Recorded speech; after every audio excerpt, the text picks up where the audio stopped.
Evening, everybody. Hey, how are you? My name's Michael. I'm the North America Product Specialist for Waves Plugins. Everybody aware of Waves Plugins? The bundle. Of course, the people up front are. They've got an orange and black bag. Now, before we go any further, I just want to explain exactly why we're doing this tour that we're doing so you understand where our heads are at. Waves is the industry leader when it comes to plugins and sound processing. We've been doing it longer than anybody else, and in a lot of areas we're a lot better than a lot of other companies solely because it is all we do. We've been concentrating solely on plugins and sound processing in the digital domain for an awfully long time, since 1993, which was the first plugin called the Q10. Everybody remember that one? Yes. Yes. One of the things we've been doing more recently is a lot more of what you may have heard called analog modeling. Now, one of the things that brought us to this was a plugin that we created quite a long time ago called QClone. And QClone was a plugin that we designed to help engineers and producers and artists with analog gear to take a snapshot of the sound that they were getting through their analog EQ and use it on other tracks when they didn't have enough hardware to go across every track. Great idea, great plugin. That then moved us to another plugin called the IR Convolution Reverb, which effectively brought us into impulse response technology, which is what we are using a lot of today. When we went the next step, we decided that the next step to really take was to work out what people are using and how they're using it in the analog domain and work out how to bring it into dig. SSL is a go-to name. API is a go-to name. Rupert Neve is a go-to name.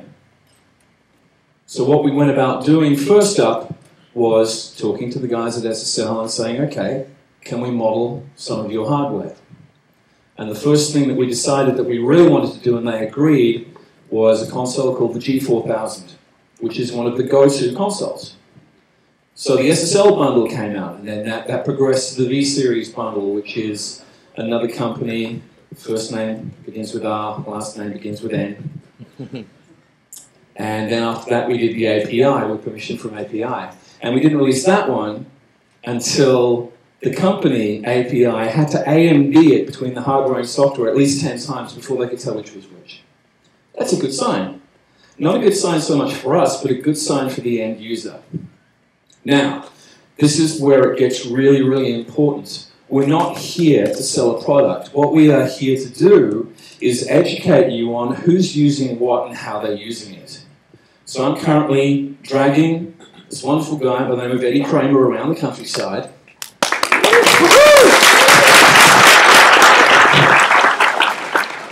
Eddie is talking about how he uses plugins that he's using in his everyday production. These are not plugins that we are asking him to talk about because we're paying him. These are plugins that he uses, which is very good for us. But it's also incredibly good for you because in Eddie's case, Eddie is an analog guy. He's an analog guy that's moved into the digital domain, which means he's now using the best of both worlds. And that's one of the really important things here because it just proves again that there are no such things as rules in the audio world. It's a case of use what you can, use what works for you. It may not work for somebody else next to you, but it will work for you if it works, okay? So everybody here, I hope, will leave tonight learning at least one thing that they didn't know when they came in about audio production. Even if it's, okay, well, I know that that plugin can do that, or I know that, hey, that's a good technique, or whatever else. But the whole concept here is educating you guys so that you have more of a knowledge when you walk out and you decide if you actually want to go out and get that or if you want to do that technique or you want to expand your production. Okay? So without further ado, I would like to please welcome to the stage Mr. Eddie Kramer.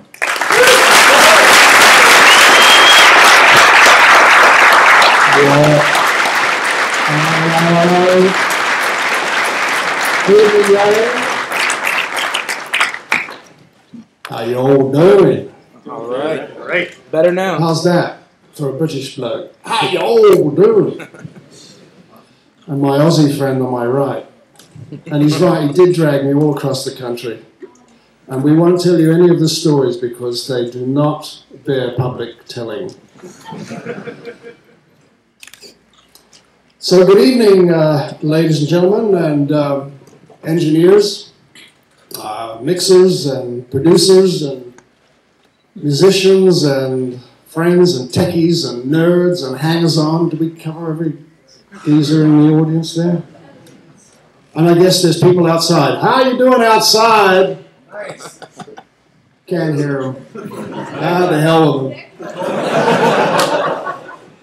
So I'm really honored. Thank you very much for inviting us to be here tonight and to speak to you about some of the things that we've been up to, particularly stuff that I've been doing in the studio. But firstly and foremost, I would be remiss if I didn't do some thank yous. And the first thank you is to the staff and to the faculty of Full Sail. Scott Dansby, Dana, Brian, Darren, Eric, Mike, and I hope I got everybody, but big hand for those guys.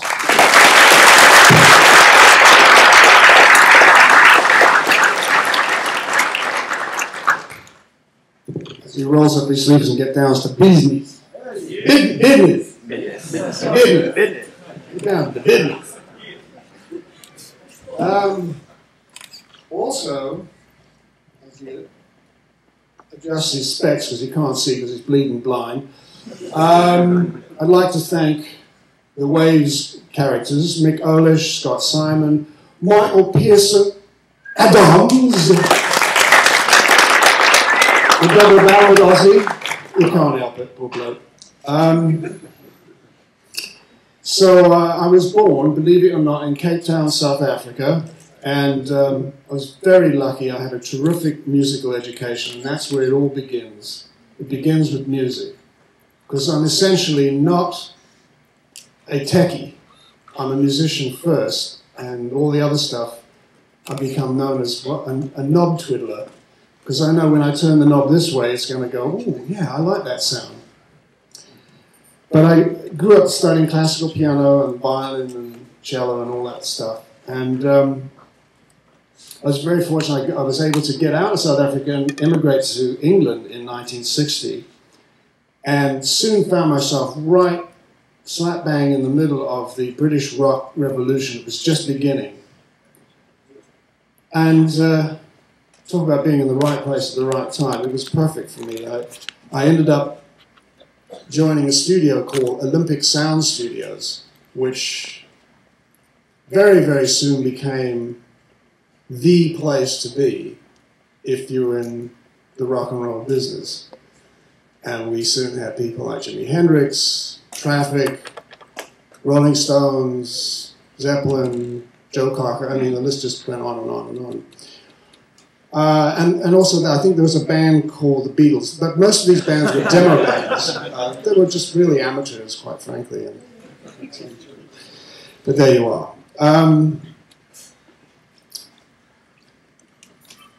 Working in the studio with all of these great artists, I always think of this as a heady time, and the pun is definitely intended. I was working with Jimmy at Olympic in '67, and we did, the amazing thing is the amount of albums that we did in a very short period of time. We finished Are You Experienced, and there's a photograph I have of Jimmy where he's listening to a playback of Are You Experienced. Am I going to get feedback coming up here this close? I guess not. Well, that's good. And if there is, watch your ears. There's this picture I have, and if you go to the website, it's kramerarchives.com for those of you who are interested in interesting pictures of rock guys. Some of the pictures were up on the screen earlier. But he's standing there in the control room, and there's an acetate. Anybody know what an acetate is? Yes. It's basically a test for an album, meaning it's the reference that we used to use. We play it once or twice, because you can play it any more than that because the material's really soft, and then of course it should pretty much self-destruct. But he's listening to this playback of Are You Experienced? But what album are we doing? We're actually immediately right into Axis. There was no break. We had just finished I experienced when we already started the next album. So it was an incredibly fertile, intense time. If you can imagine how wonderful it was to be able to sort of walk into the studio and, you know, Jimi Hendrix plugs in his guitar and you go, oh, this is pretty cool. But there you are. I followed him to the United States in 1968 to a studio in New York City called the Record Plant. And the Record Plant was a very cool new studio. And I was recording Jimi Hendrix in London in '67 on 4-track half-inch. I don't know if you saw some of the pictures there. There were some shots of the half-inch 4-track machines. Imagine that we recorded Jimmy 4-track half-inch, so how would we do it? The first two would be stereo drums, the next track would be bass, and the next track would be guitar. Then what would we do? We would take those 4, mix them in stereo, down to 2 tracks of the next machine. So you had to be damn sure that that mix was right. Right? Yes. Yeah. Commitments, EQ, compression, reverb, all done then and there. Don't wait. We're not going to wait 6 weeks down the road and find, oh, I've got 100 tracks now, man, now what am I going to do? No, you do it right then and there. You make a commitment to the sound. So we were really pushing the envelope because we didn't have that many tracks. Get to the Record Plant in New York, and it's 12-track 1-inch. And Jimmy goes, yeah, man, look, 8 more tracks to play with. Woo! You know, so of course those tracks got filled up really quickly. And then, of course, that 12-track 1-inch machine, which was a terrible bastard of a machine, it was noisy and cracky, we scrapped it, and we bought the very first 16-track machine. So that catalogue of material that we started in London at the end of '68, which included All Along the Watchtower. Anybody remember the song called All Along the Watchtower? Yeah. That started off as 4 tracks. And the 4-track was transferred to the 12 when we got to New York. And then Jimmy said, wow, now the 16-track machine's coming in. So we transferred that 12 to the 16. So we kept up in the ante and adding more tracks. So you can see that that original 4 had to be damn good in order to carry on that story of what happened to All Along the Watchtower. We recorded Electric Ladyland there in '68. And then I recorded a lot of other British invasion bands, including a band called Led Zeppelin. Anybody hear of Zeppelin? Another bleeding demo band. And then I did a thing called Woodstock, which was like 3 days of drugs and hell, man. And after that, I was involved in building Electric Lady Studios for Jimmy, which I ran until about 1974. And then I decided to become an independent producer engineer, crazy as I was at the time, but there you are. And I've really, you know, in all the touring that we've done with this Waves thing, it's just amazing to me to look at technology. Here we are, 40 years later. I've been in the business 40 years and seen it go through this wonderful transition. And I look around and I see this incredible amount of technology that's up on the screens here. And it's a very exciting time. I think, you know, the record companies, in their infinite wisdom, try to sort of suppress the growth of the internet. Charming. Was that you or was that me? I think it was you. I did not do that. Very lovely. Well, that'll wake everybody up anyway. Change your underwear, please. Thank you. So I'm involved with these Waves geezers, and the band that we're going to used as a guinea pig was a band I recorded in England, actually, at EMI Abbey Road. Anybody heard of Abbey Road? Oh, yeah. Great studio, actually. Lovely vibe when you go in there. We weren't in Studio 2, which is where the Beatles recorded, but we were in Studio 3. But nevertheless, I still had the opportunity to wander into it and take pictures of the room. And it's amazing. You walk in there and it's like, wow. You know, and I did have the opportunity to record the Beatles, but that's another story. We'll come to that.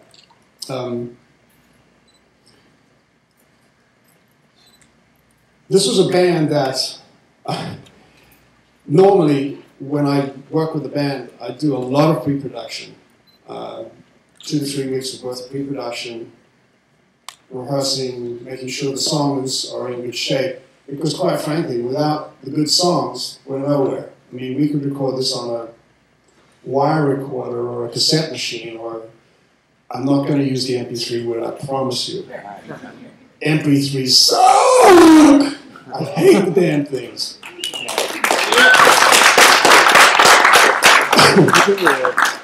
Having said that they suck, they are improving. Believe it or not, there is technology that is happening right now where they're actually improving the bit rates on MP3s. And there are some bands, I've just been reading in the newspaper and hearing about this, that there are some bands that are saying, we're not going to put out CDs with the quality that they have been. We're raising the bar.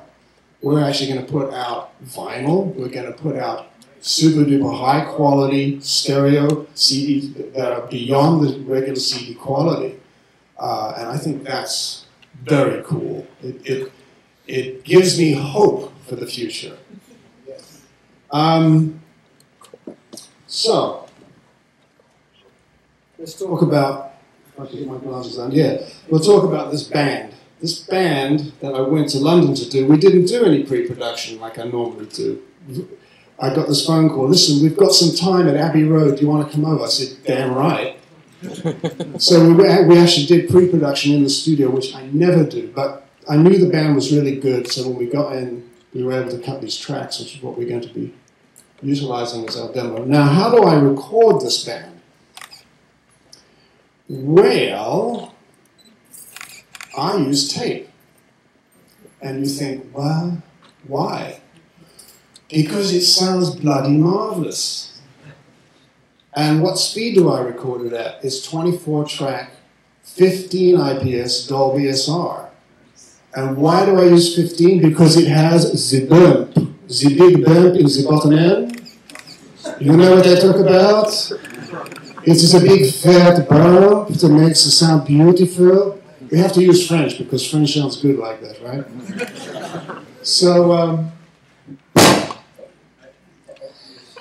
you have a problem, mate. No.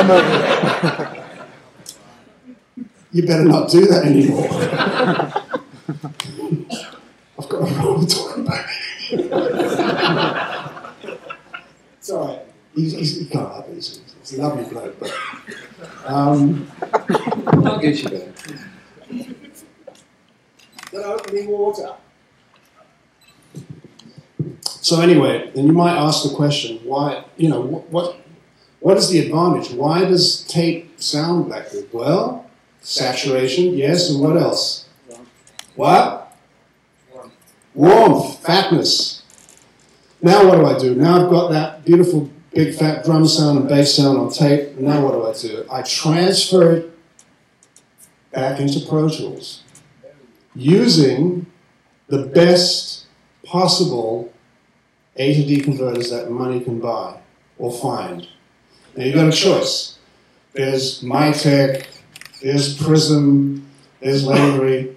There's this new one I found called Burl, B-U-R-L. I've been using it. Amazing sounding converters. So it's to your advantage if you're going this route that I'm going, which you'll see in a second, is to use great A to D converters. But what else do you do when you make that transfer? What do you have to watch out for? What's the other thing that you have to have that's very critical to that transfer? Besides the levels, there's a very critical element. It's called a clock, word clock. What do you use? What kind of word clock? Anybody? Big Ben? Hello? Do you guys use Big Ben? Anybody? Anybody heard of it? Yes. Okay. There's a new one I heard of, this atomic clock. Who's heard about this atomic clock? Anybody? Yeah, well, I haven't used it, but I'd love to try it. It's about 10 grand, but I can't afford that. But the whole point here is that we have this great sounding tape that I want to preserve. 24-bit, 96K, I'm in Pro Tools with nice converters with a good word clock, so it's all the little digital geezers are all talking to each other and saying, hello, I'm number one, I'm number two, right?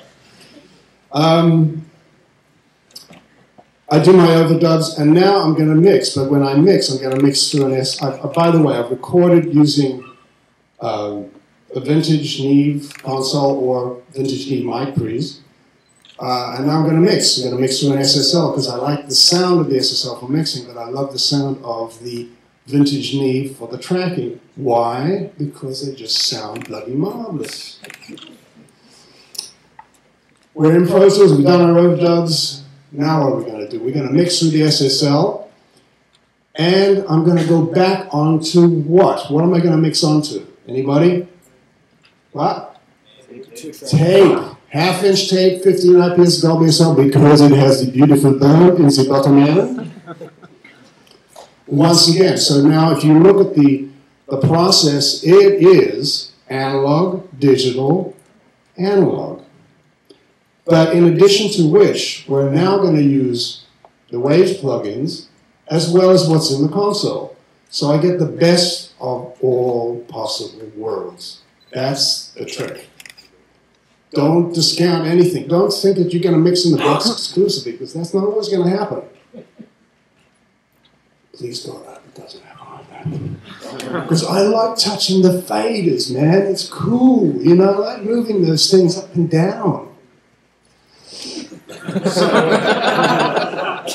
can't. Just don't make any more noises. What? Oh, you want me to do that? Faders. Faders. Yeah, well, they're bloody on the screen. I can't touch those.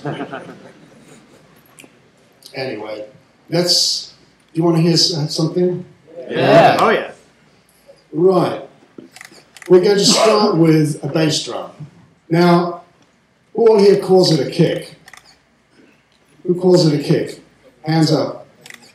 You're all fired. Get out. It's a bleeding bass drum. You don't kick the bass drum. You play it with a foot pedal. It's my English silliness. He knows. He's such a nice boy. So here's the bass drum. Now, it goes like that. Hey. I like that. That was really good. Could you do it again? Thank you.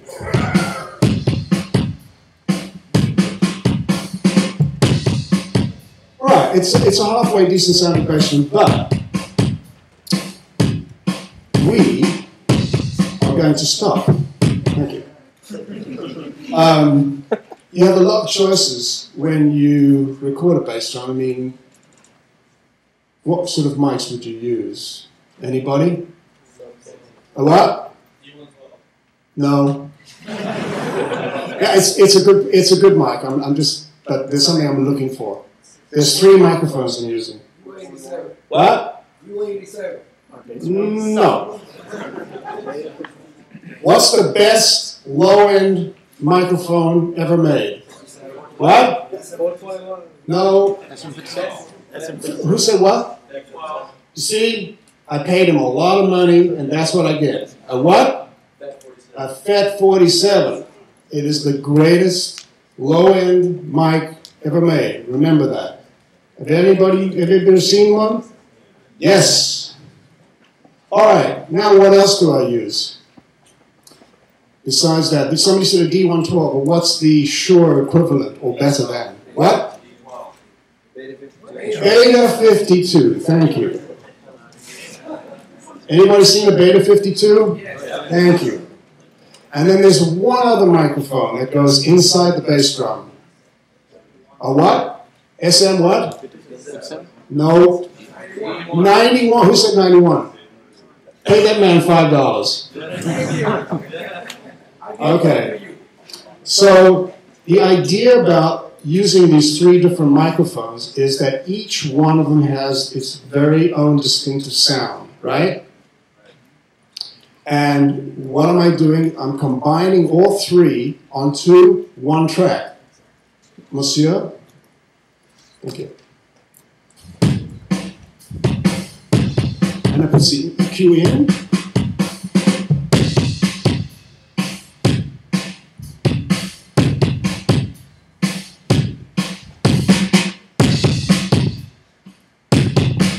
So, very cool because as you can see, I don't have any thingy, do It's huge, isn't it? Yeah, it's lovely. I like this. Oh, look at this. Gee, look at that. So, we boosted 3K, we boosted a bit of 10, we've taken out a bit of 300 in the low end, and we've also boosted at 100. But in addition to which, we've also utilized the SSL channel strip, which has got a nice little gate on it. Now, normally, I don't use the gates while I'm recording. I do it afterwards because I just don't know. Once you've done it, once you put the gate on, you can't take it off. It's pretty hard to anyway. So you can hear immediately what the SSL EQ is doing. It's really done. Would you mind playing that again, sir? Thank you.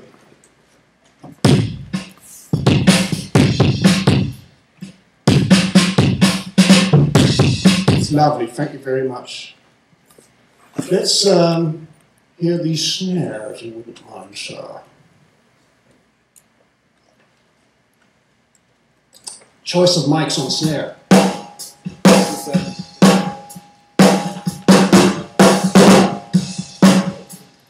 Let's kick in the EQ.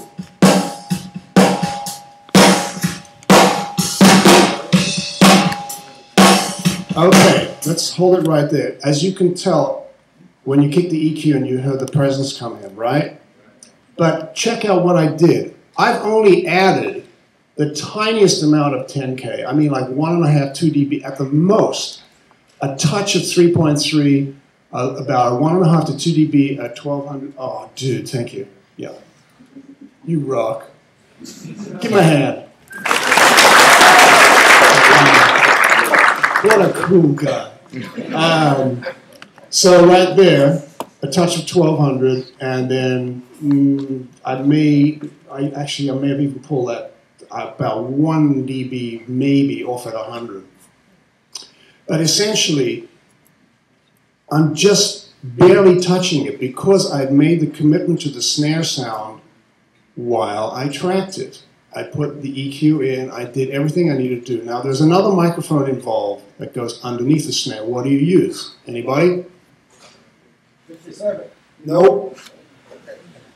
You could use a 57, but for a 451, which is the old AKG, it's the same microphone, yes, good choice.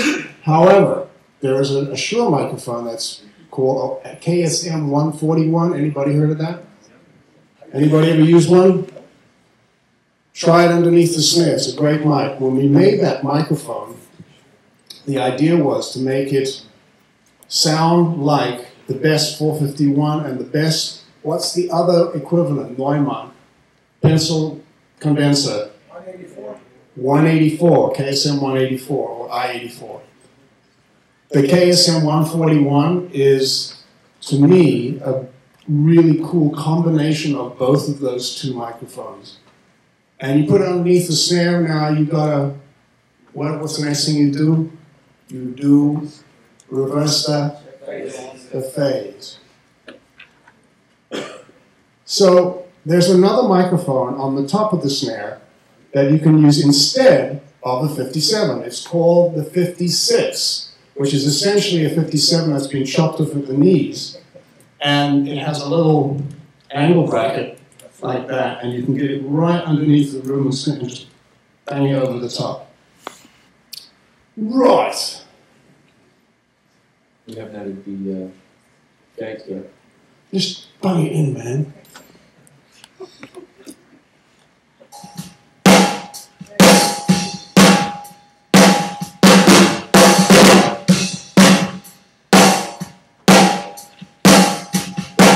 This is before. After. You can really tell that with the EQ and with the gate, it's really made a huge difference. Now, you may think that's a bit severe, but when you hear what it's going to be battling up against, there's a reason for it having the amount of top, and there's a reason also for the gate going in, because when you see what happens with the rest of the kit, you'll understand why. Let's see, what's our next one? Hi-hat. The hat. Okay, sounding hat. It's playing in the EQ. Already there's an immediate difference. And if you look, what did I do? We added a little bit of like... There you go.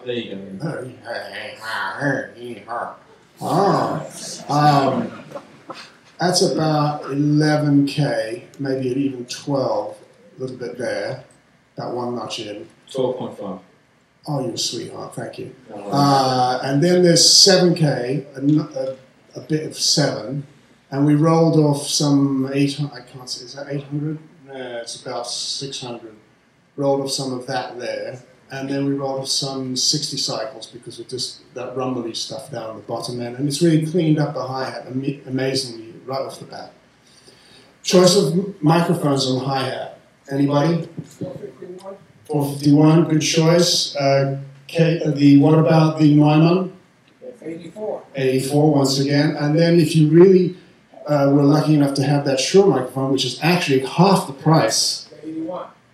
No, not the 81. You want the KSM 141 because it's a very cool sounding mic.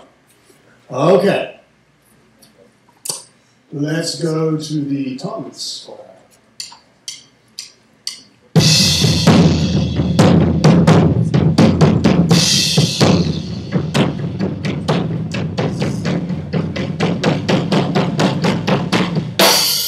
All right. Tom microphones. Anybody? 421. 421 is your gold standard. That's what you would use under most circumstances. However, there are some choices. And you're at EMI Abbey Road and you have a choice of a gazillion microphones, right? No problem. Open the closet and go,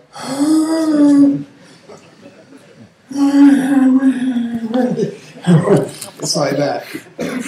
Even I did that. People have used 67s. Now, it's not generally speaking a good idea unless you really, really, really trust the drummer. Because if you hit a 67, you're 10 grand down in your pocket, right? But this is EMI Abbey Road. Come on, man. Okay, there's another choice of microphone. Here, once again, is a set of microphones that I use a lot in the studio for a very simple reason. They're called Shure SM98s. Anybody hear of them? Yeah. We use them in the PA world, right? If you're miking a band, the front of house guys like them. Why? Because they are very cardioid and they reject a lot of cymbals. Plus, you don't need any stands for them. Why? Because you clip them on, you screw them onto the side of the rim of the drum, right? And you can also change the capsule for a super hypercardioid, which rejects even more. I happen to use them a lot on my sessions. I didn't have them in London at this time, but that's what I would normally use in the studio. Okay, let's bang in the EQ, please. Now, Michael, could we talk about the API EQ, the fact that we're using SSL, API, and the V series, which is a name that we can't use, right? No, we can't use the gentleman's name. No, we can't use the word that begins with R and N, but we can say 1073, 1081, 2254. But you can't say Rupert or me in the same sentence. In the same sentence. Really makes a lot of sense. So what we did on the toms is that I went through the various EQs and I picked these because I liked the way they sounded. This is yet another tool that you can use because of its sonic quality. I tried the SSL, it sounded nice, but there's something about the way the API sounded that appealed to me. So let's hear it, please.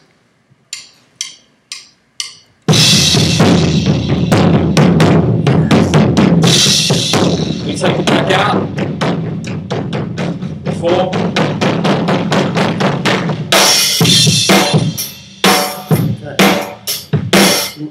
So you can see what do we do? We use where is it? Oh, there it is. +2 at 10K plus 4 at 1.5 because I wanted to bring out more of the stick, a little bit more of the point of the toms, and then at the bottom end I try to stay away from the very, very low end, and I boosted 4 dB at 200. And you may think that's a little excessive, but you'll see in the final analysis how that really works. But do you agree that you can hear the fatness and the warmth coming out? Oh, yeah. Oh, yeah. Yeah. That's awesome. What about next, Michael? We've got overheads next. Brilliant! Brilliant! Absolutely splendid! Yeah. Okay, overheads left, center, right. And you say, why is he going left, center, right? Because he's a knucklehead. Thanks. Genius. If you had, once again, you remember you were at EMI Abbey Road and you got the closet of God and doom, right? And you're picking 3 overhead mics that are going to match. What 3 overhead mics would you pick? The best mics that you could possibly find for overheads. Anybody? What? Who said what? I didn't hear it. It sounded great. What? No, somebody said something else. Who said 47? Oh, how much do they pay you? Not enough. What? Same price as U47. $5. He's right. A U47 what? 2? Yes. Absolutely. Yes. Why? Because once again, if you look at the curve of the frequency response of a 47, it has a beautiful bend. A different kind of bend than the other kind of bend, but nevertheless a bend. And the bump is in the mid-range, and they just happen to be the 2 47s, probably, in my estimation, is the greatest microphone ever made. End of story. There are other great mics, 251s, 67s, 49s. They're all great, but for me, overall, I could do everything I need to do with 47s. And here we go.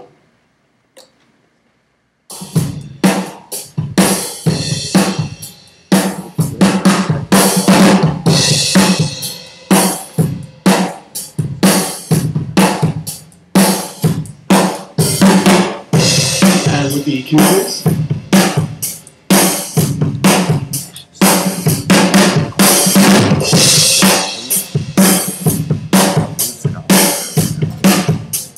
So you see what I'm saying? You can get the whole kit, much of like 1.2, and that's it. Once again, now the microphone was a 67, right? Because we can, because we could, because it's EMI, because it's Abbey Road, and we got the microphones from hell. And if this is the drummer right here, and these cymbals are right there, it's just right up there, right about where you. Is that? What kind of hat is this, please? Chicago Bears. Chicago Bears. Are there any Chicago Bears fans here? Gotcha.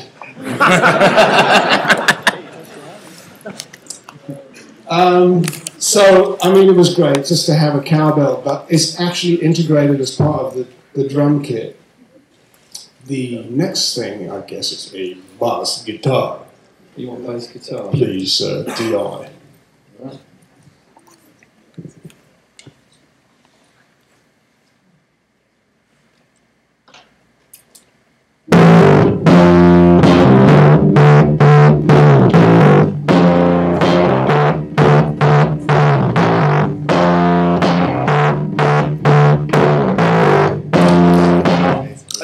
A pretty decent DI bass sound. It's compressed. A lot of choices for DIs.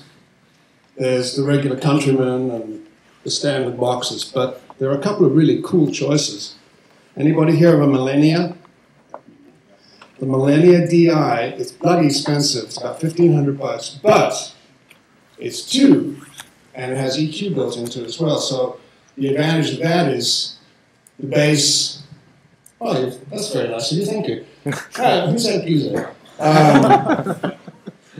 Bass sounds really good through it because it's tube, right, and you can dial in the EQ right away. What I like to do with that is I put it on my kitchen counter at night and preset it so it warms up, and then in the morning I put the cup underneath it and it makes tea for me. Where's my 8 drummers in the house? Oh, God, get out of here. No drummers. So let's put some EQ, please, sir.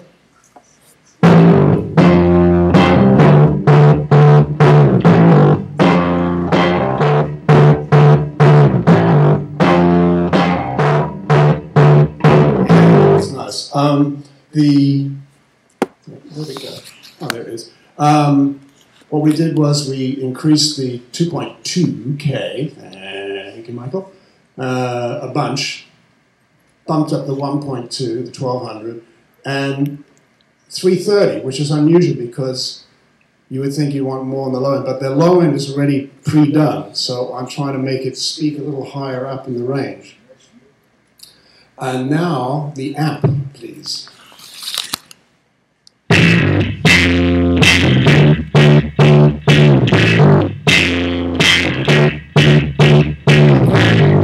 You can hear it's a nice sounding amp. Okay, what is it? If you had your choice, what's the best rock and roll bass amp combo? SVT with 810s. Thank you. And it's tube, right? Yes.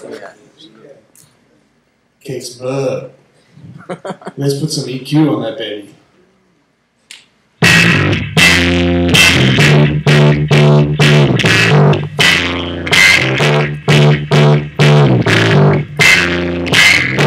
Right, you can see immediately it is 2.7. I'm cranking on that mid-range, 3.3 cranking on that, and I'm cranking on the 1K.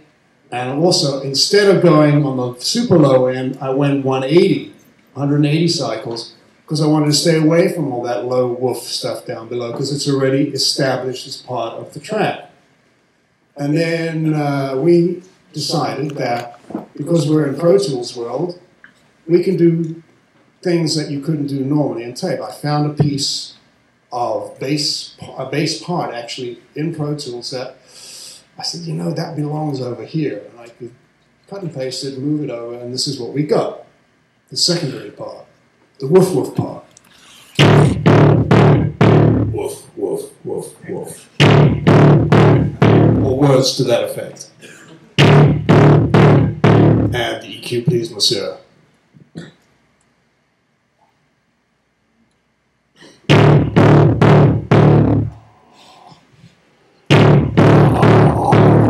Well, once again, the 180, 330, 1200, and here I did change it slightly.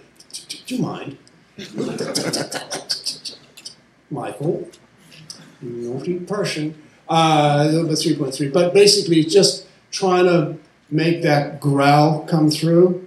So when you put all those 4 tracks together, we also want to use the V compressor, which Michael's going to tell you about. The V comp in the V series is based on the 2254 master bus compressor. And the 2254 has a lot of what we like to call character. It's very, very in your face. Now, one of the advantages of the plugins, the Waves analog modeling plugins, is the fact that when we modeled them, we actually managed to define the character of the EQ or compression, and then also separate that from the analog artifacts, the harmonic distortion, etc. And therefore, you have this wonderful thing on most of them, which is analog. In most cases, with the SSL, the API, you've got an analog on or off. In the case of the 2254, which is the V comp, you've got 100%, 50%, 25% off, because there's an awful lot of that character there. So, The advantage here is obvious that you can actually control how much of that you really, really want to use, or whether you just want to use the actual compressor and limiter in this piece, or whether you actually want all of that plus the analog artifacts and the harmonic distortion, or you just want to run it through the circuitry of the board, and in that case you turn the limiter and the compressor off and you just leave analog on. So again, it comes down to the simple fact that there are no rules. It's a case of going, okay, how can I use this to get the analog sound that I want? Do I need all of it, or do I just need a bit of it? So in this case, we're using pretty much the compressor and analog on all to 100%. I.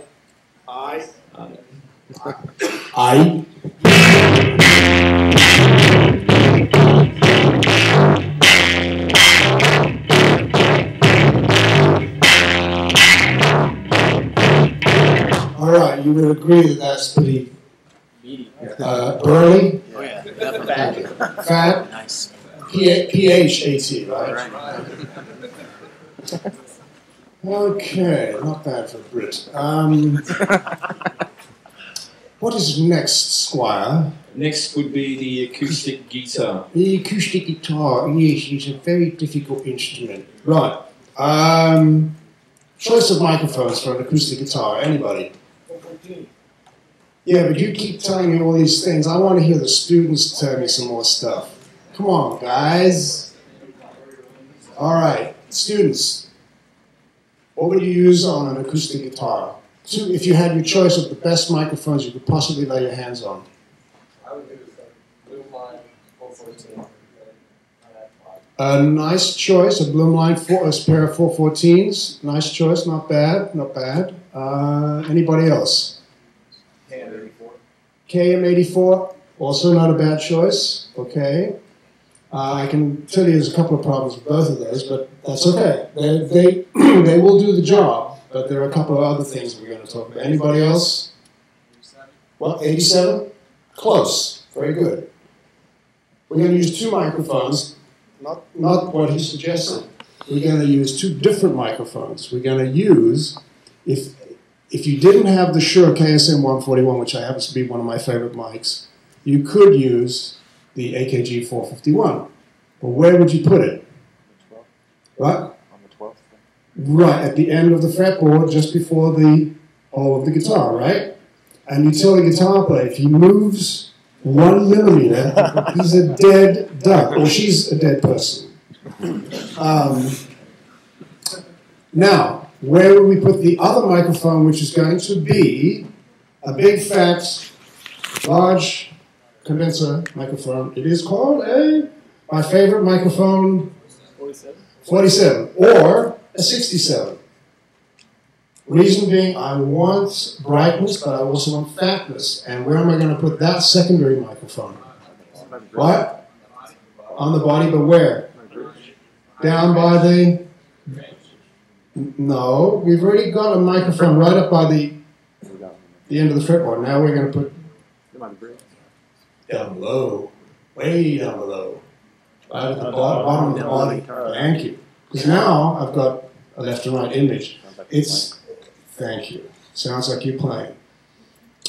And we're going to do some EQ, and we're going to compress it with a pair of 1176s. Thank you. And if you had your choice, you would probably put it through, what is the best equalizer ever made? Anybody? That's a mic pre-equalizer. This is a pure equalizer. Built in the 50s, still in use today.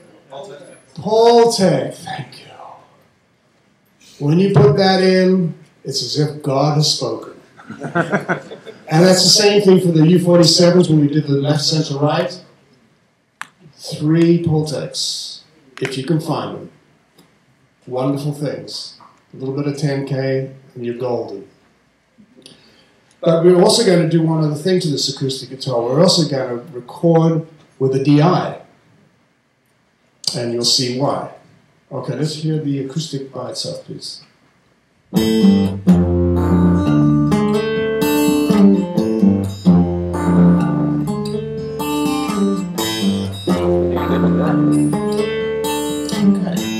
That's nice. Now let's hear what we did with the DI and its effect.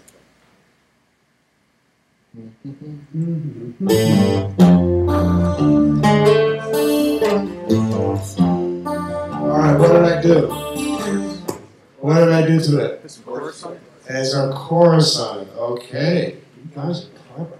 Now, we're going to put those 4 inputs into this SSL compressor. What do we get?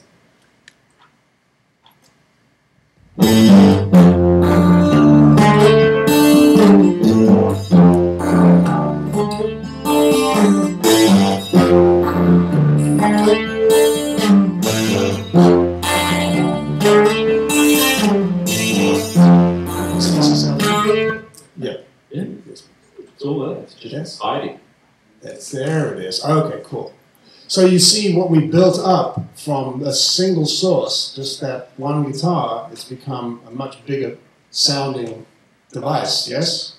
And you can let it sit in the mix because of the compression. You can just pull it back and let it sit in there, and it just feels right. It will not get lost. What do we have next, sir? The electric version of this? We can do the electric guitar if you so want. There's an electric guitar that is doubling this figure. It's a dirty sort of sounding thing. Let's just see what it sounds like.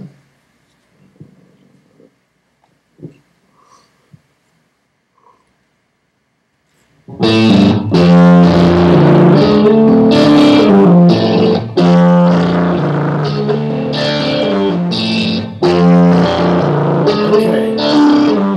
Let's try and clean that up a little bit and see what we get.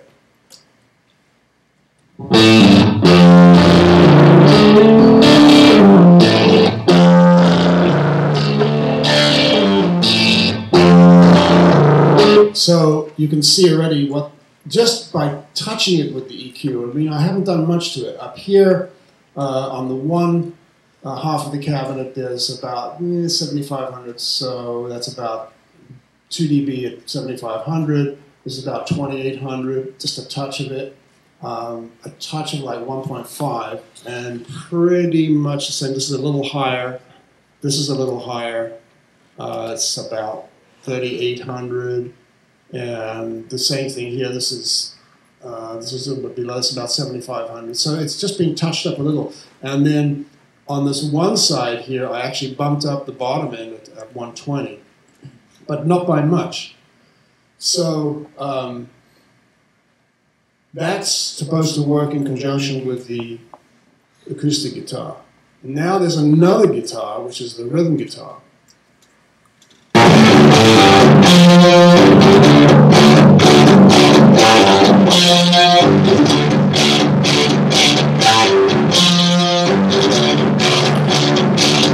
Let's bang the EQ in on that.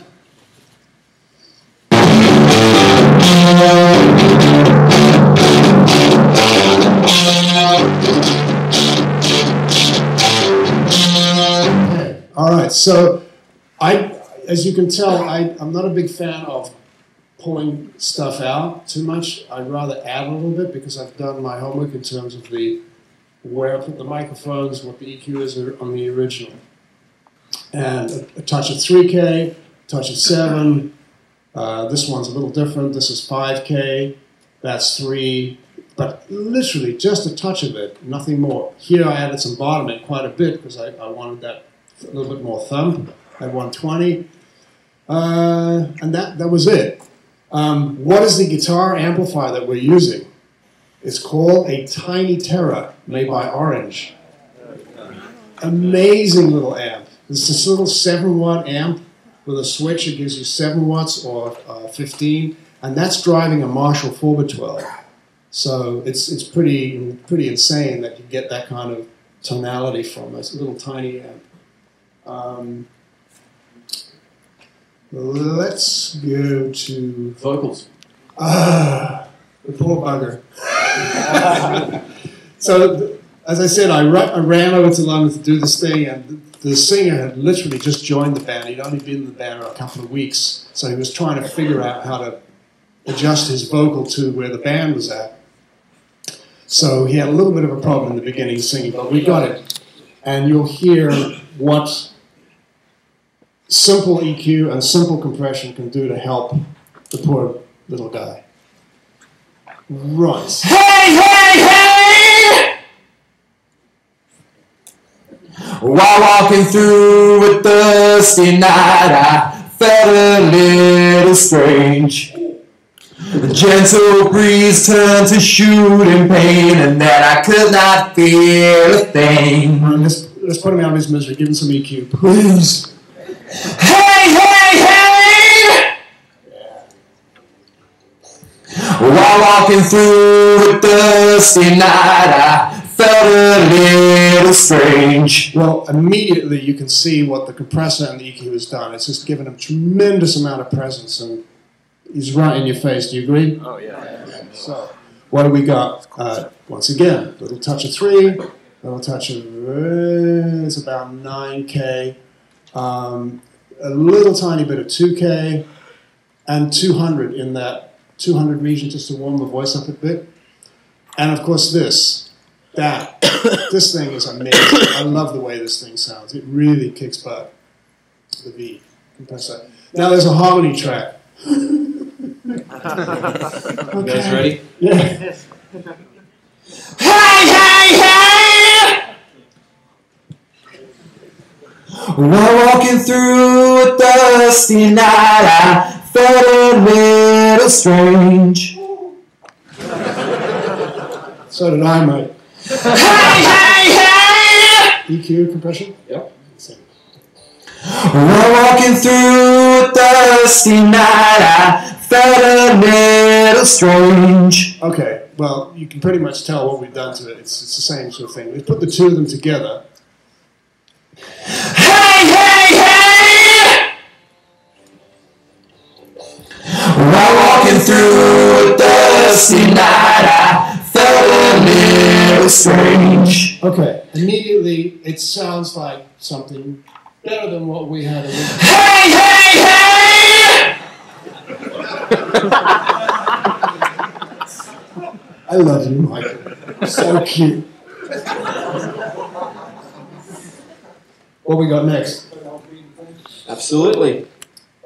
So when we play the track, the finished mix has obviously got stuff in which we haven't dealt with.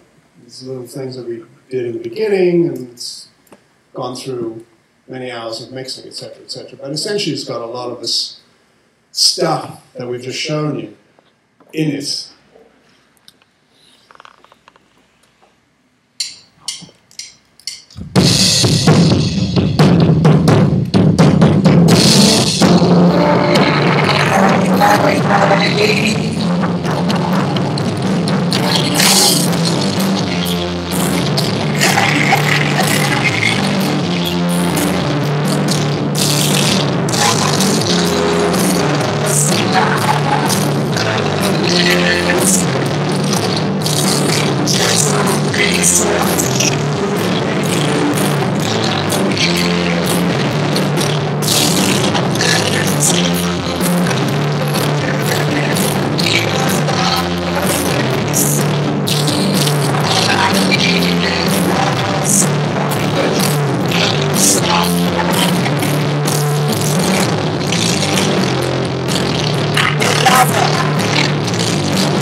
There you go, you get the idea, right? So, thanks. Thank you, Michael. Ladies and gentlemen, it's now time for any of you who have questions of any kind for Eddie. If you could kind of like start by responsibly putting up your hands, and we'll work it out from there. And if you all want to turn the light up a little bit so I can all see y'all. Y'all. See y'all. And there are two microphones here, so if you don't think you can project, there are microphones here for you to come down to. Yeah. Come on down, boy. What do you got? Got something good? Right up here, sir. On this microphone here. Don't be shy. Don't be shy. After you've gone through all your great bridges and your converters and your waves and everything else, what do you then think would be your next best option to give you that character coming out of the box situation? If it's in the box? Maybe like, a Summon or do you have anything else? Well, the advantage of what I've just done is not in the box. It's actually through a console. Mm-hmm. So it's through an SSL. Michael mixes in the box. I don't. You guys may. I don't. It's just a personal choice. What's going to happen now is it's going to go to mastering. That's a critical factor. And I don't know if you all have been listening to the way CDs are being mastered. It sucks because everything is like maxed. It's flatlined. There is no room for any dynamic. And one of the things that we've been talking about is that the mastering engineers, they're revolting. Producers are saying, dude, just pull the levels back. So at least I get something that sounds close to what we did in the studio. That's a critical factor. But in terms of in the box, I don't mix in the box. I mix through a console because I want to touch the faders. Nice. Thank you. That's my pleasure. Come on down.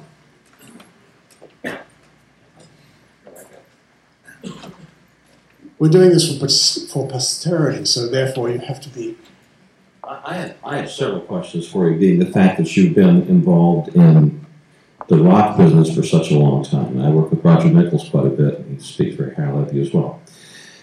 My question is, I'm a producer myself, and I work with a lot of young acts, and they're using pods, and I have to re-educate them on tube amps and how to use tube amps. I noticed that in your electric guitar tracks, you normally have two tracks. I have several questions for you, but are you double miking the amps and then blending them to are you splitting, like for instance, you had a rhythm track on one and then a rhythm track on the other. Are you slightly splitting those? You dropping them, touching? And when you do that, are you EQing, if you're splitting those tracks, are you EQing one slightly different than the other to give it? Let's deal with that first, okay. Because it's a question I was hoping somebody was going to ask. We're talking about a 4x12 and we're talking about the Tiny Terror that's driving that all. Normally I mic in stereo.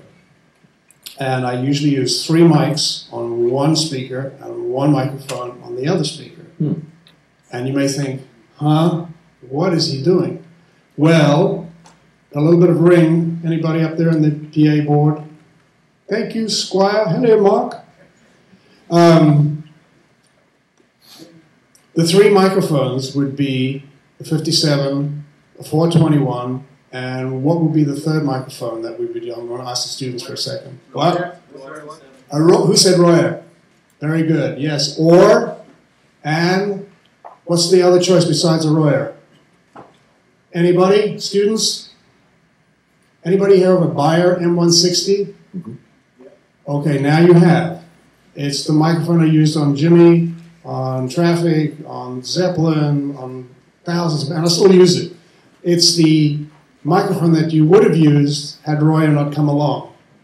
Royer actually takes more level, and it's the my microphone of choice now because the M160s have a tendency to break. But they're hypercardioid, and they're ribbons, and they sound incredible. So if you blend the 3 different microphones, which is a ribbon, a dynamic, and another dynamic, each one of them has very distinctive sound characteristics. So if you blend those 3 onto one track and put that through an 1176, that's half of your answer. Right. And the other microphone is a what on the other side? Just one microphone. What? 47. No, 67. Correct. Because the 67 kicks ass. And believe it or not, you can stick it in front of a Marshall, which I've done for years, and they don't break up. They just sound great. And you put that through another 1176, and they're on 2 tracks. So now you have essentially a stereo But in other words, you have them split on both sides normally, Well, or that's- you drop them on top of each other. I know that's Well, the way I had it, unfortunately, the way this monitor system is that you couldn't really hear the way I had it because they were left and right. The one half of 1 amp was down all the way on the left side, and then a little piece of it was over there. right. And then the same thing on the other side. They were split left and right. But essentially, it's stereo mic. All my tracks are done in stereo, the rhythm tracks. And then I can combine and I can make the adjustments as to which half I like better than the other. I've got a couple for you. Second part on when you're running a DI and miking the bass amp. Yes. Or and I do the same thing with acoustic guitars. I use mic it the same way you do, and then I use DI because I think the DI is great for adding effects because it's more opaque. You know, you don't have the gliss that you do on a regular mic. But when I run the bass tracks, I'm always fooling around with the fact of if I'm running a DI with the bass and then I'm miking a bass, or if I'm running it through a different device, I find myself the best thing to do is just split it slightly off. In other words, instead of dropping it on top of each other and keeping the middle, I split them just slightly on both sides of the vocal. Do you do that as well, or is that? Yes, I do. What he's saying essentially in the mix, since you have the two tracks, you pull the DI just slightly to the left of the vocal and the amp slightly to the right, and it opens up a little space. That's one way to do it. Quite often, I'm just putting them both up the middle and pumping it up the middle just because I like the voice to sit on top of that. It's a personal taste thing. And I have one last question. Yes. You said you compressed your acoustic. It's very hard to get in modern rock. It's very hard. You know, I think the young musicians are very clever, and they do it, but they all want 1,000,000 tracks. You know, especially then a lot of them are potted up. So you've got a lot in that box that you're. Well, I'm going mixed box, not it, but I'm in your rectangle. You have a lot of stuff going on. My question: you said you use 2 mics and a DI on your acoustic, and you compress it. You didn't say what the ratio is and how you fool with that. And that's all my questions. Thank you. Yeah, oh, my pleasure. Great question.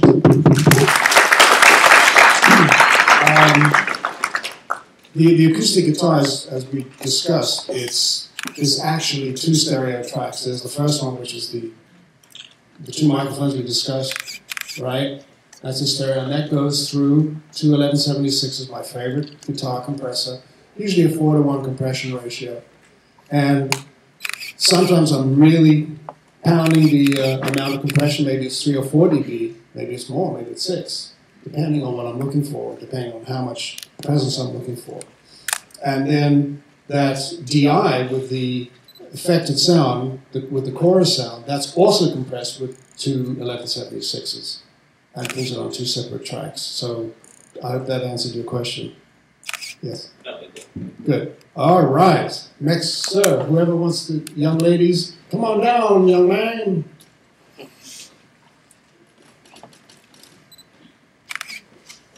It's basically safe to say that you mix before you record. Like while you're recording, you're doing your mixing. When you first started, how did you approach recording? Like, did you still have some knowledge to know what mics and stuff, or did it take a lot more doing afterwards to get your sounds? I'm going to back up and I'll tell you a quick little story about how first of all, how did I start? I started as a T-boy. Now, anybody know what a T-boy was? It's this, a gopher. Go for it. And essentially, I walk around the studio with this huge big tray and say, "Oh, what tea do you have to do? What sugar with that?" And you stagger around, you like 20 cups of tea and you dare not spill it. And then you have to clean the toilets and do all the other stuff that T-boys do, or T-persons, to be politically correct. But in those days, there were no full sales, there was no schools, there was no University of Miami, there was no Berkeley, there was none of this. So I learned by people kicking my butt, essentially, and having really great engineers show me what was going on. And basically I had to stand back and just sort of look over their shoulders and watch what they were doing. So I learned, thank God I had a really great mentor named Bob Auger, who essentially, I think he was probably the most brilliant English engineer I'd ever met. Because one day we would be in Walthamstow Town Hall, which is a huge concert hall. And we would have 3 U47 microphones, this is where I learned this trick, and a 3-track half-inch Ampex tape machine, and a 90-piece symphony orchestra, and that's it, right? And 3 mic pre's with 3 vortex units. And we would put the microphone, one behind the conductor, 30 feet up, one to the left, one to the right. We very carefully picked those positions, and we essentially would record a symphony orchestra for the one day. The next day, we'd be back at Pi Studios, and we record the Kings. So he would be able to switch from classical to rock just at a drop of a hat. That was the idea, is that you could record anything and everything. So I learned the mic techniques from these guys and where to place them. And then gradually the techniques evolved, they became more and more sophisticated with more and more microphones, more channels, more inputs. We went 4-track, 8, 12, 16, 24, 48-track tape. Then in came the digital world, and now it's like 100 tracks, and you're going, oh, why do I have to be here all week getting this? No, I make the commitment. The idea is, if you got a sound in your head, and you know what you're looking for, and you know where to put the mics, and the band's playing well, hopefully, please God, they're in tune and they're in time, this is another big battle. You make the commitment then and there, and you get the sound then and there, the EQ, everything is done. So basically, when you put the faders up, there's not much work to be done. Yes, I can still spend 10, 12 hours mixing because it's a fine art. And we have this wonderful thing called waves that we can use because I can get stuff from waves that I can't get from the analog world. So I'm constantly switching back and forth between analog and digital, trying to find the best sound that applies to my mix. That's all I can tell you.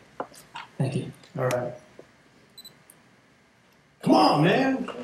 All right, you can yell. Stand up and yell. You seem to. Oh, you're gonna give me the. Okay. Well, you seem to be very up on the times, and that's extremely cool, by the way. But my question is, what are your thoughts? What are your thoughts on using like samples and sequencing programs? I mean, it's my question. Okay. Samples I do use occasionally, particularly if the situation, for instance, people are sending me tapes. Excuse me, I'll back up. Bands are sending me files that I'm mixing. This band I just did from Norway, and they just sent me the files, and this is something that they recorded themselves in Norway, and I like the music. The songs are great, by the way. Everybody, let's just take a step backwards for a second. Michael, I hope you will agree, and I think you would, that all of what we're talking about is total bullshit. It's up to the songs. It doesn't matter what you recorded on.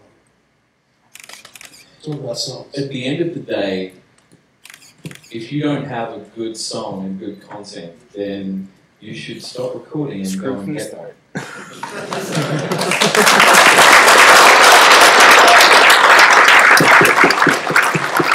can't remember which company it was. I wish it was us, but there was a company that did an advert in one of the Pro Audio magazines a while back for some software, and it said, if you suck now, with our software, you'll still suck, but it'll take less time.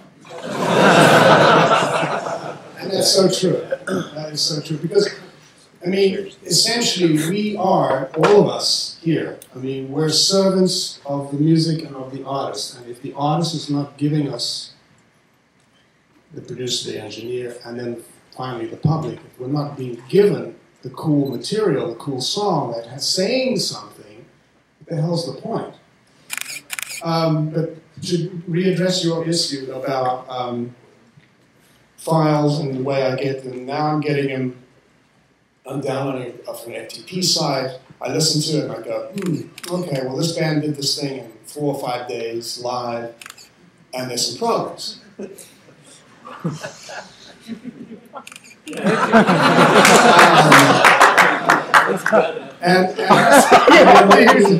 Maybe I will use some sound replacement. For instance, the bass drum, the kick, has a lot of leakage on it, and maybe I have to go in there and say, oh, geez, now what am I going to do? Well, I'll find the sound replacement and try to help it. But I'll always utilize as much as I can of the original just to keep the same character. Right? And if the snare's weak, same deal. I try not to do that. 99.9% of the time, I've recorded it, so hopefully it sounds pretty decent, so I don't have to do that. Yeah. But yes, there are occasions where I will. On another note, very quickly, not that specifically, but I want to quickly tell you about Woodstock. I'm in the middle of redoing Woodstock. We found 10 hours of unreleased material in the vaults, and this in about another month or so.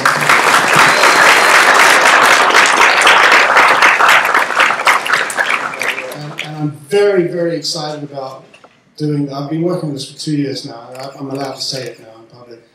That we're mixing this in 5.1 surround, and Sweet, nice. It's everybody who's ever there, and including some stuff that had never seen the light of day, like Carlos Santana, like some of the opening tracks were never used because there was some problems. But with modern technology, we can fix some of the problems, and we all feel, and so does Carlos, and he's helped. And I have to tell. Can I tell the story about? Yeah. Do it. About what? Carlos. Sure. So, but nobody, you don't let it go out of this room, all right? YouTube and MySpace. Well, anyway, we had to fix this track, and that's not going on MySpace. Better not be.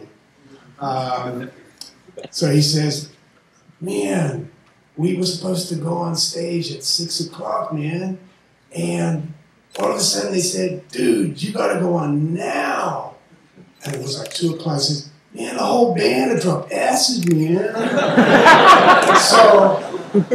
so he says, man, I went up on stage and I offered a prayer. I said, dear God, let me play in tune and in time, man. And so he gets up and they go on stage, and the whole first part of the song is like he's in another planet. By some major miracle, when he gets to the solo, bam, it's right there. It's perfect. So we had to fix the first part of the song. And it sounds unbelievably cool. So anyway, that's some of the stuff that we're doing.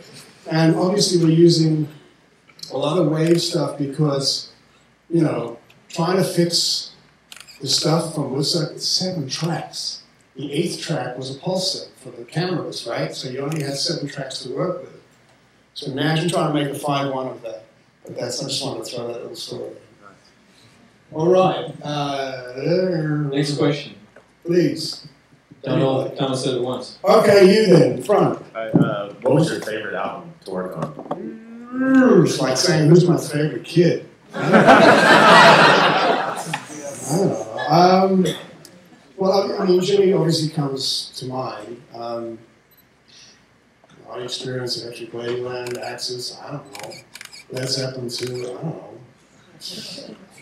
You pick them. I don't know. They're all cool for various reasons, you know. I don't know what to say. Gentleman over there on the left. Yeah, get up to the mic, boy. How do you feel about the direction of the entertainment industry with things like the digital media movement and like iTunes and Pandora and things of that nature? Is it scripted? As it so happens, I found something in yesterday's. It says musicians go for quality sound, high resolution downloads, Blu-ray, even vinyl in the arsenal. Tom Petty, for instance. Well, anyway, I'll go down the bottom over here, and it says, T-Bone Burnett, you heard of T-Bone Burnett? Yeah. He says, we worked for months to get an album to sound a certain way, and the thought that somebody disconnected from the process in the studio would have so much power over it was no longer acceptable. He believes the music industry's decline has left an opening for artists to influence quality standards. Every musician, opening quotes, every musician I've discussed this with is incredibly concerned about this. It shows that artists like himself, James Hetfield from Metallica, Trent Reznor, John Mellencamp, sorry, John, I'm sorry, John. I did, you know, not for nothing, but I did that commercial, that Silverado commercial. Okay, stop. You're dead, man. But anyway, what they're saying is that, you know, this high resolution on CDs now, they're saying that high quality digital downloads, $12. But hey, audiophile vinyls, thank God, I love vinyl. And yeah, it's cool stuff. There's a lot going on in the industry that we should all be aware of. I mean, obviously, we as pro audio engineers, we want to up the ante because we all know the MP3s suck. Now, there are better versions of MP3s. I mean, as the kilobytes go up and up, I think 325 they mentioned here. Anybody aware of all of this? Anybody in the school? Yes? Yeah, but you're at a crossroad point right now. The industry is very much poised to make the next move, and it's up to you all to help that process. I mean, Michael, you know, you're working with Scott, and I mean, how's that going to be available to the public? That will be. I'm working on the new Scott Stapp album, Lead Singer of Creep, and that will be available probably in the same manner as Radiohead. Basically, let's just put it out there in every single way possible so that anybody can grab it, regardless of whether they go into a music shop or go online or whatever. I mean, you've got to make everything very, very available to the masses, and you've got to make sure that it's there for the people who actually love the artists and love the music. So, you know, again, it comes back to there are no rules other than just remember that the whole concept here is to make sure that we're sharing our passion with the people who don't understand the process but need to understand more about it to enjoy it more. Does that make sense? Yeah. Okay, cool. Absolutely. Hallelujah, babies.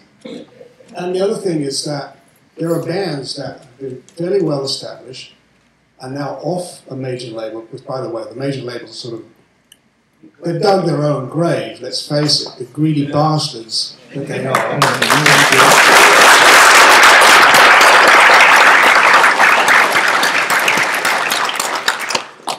Bands are now doing exactly what he just said. And in the past, maybe they sold 1 million albums and they've got maybe $100,000 in royalties.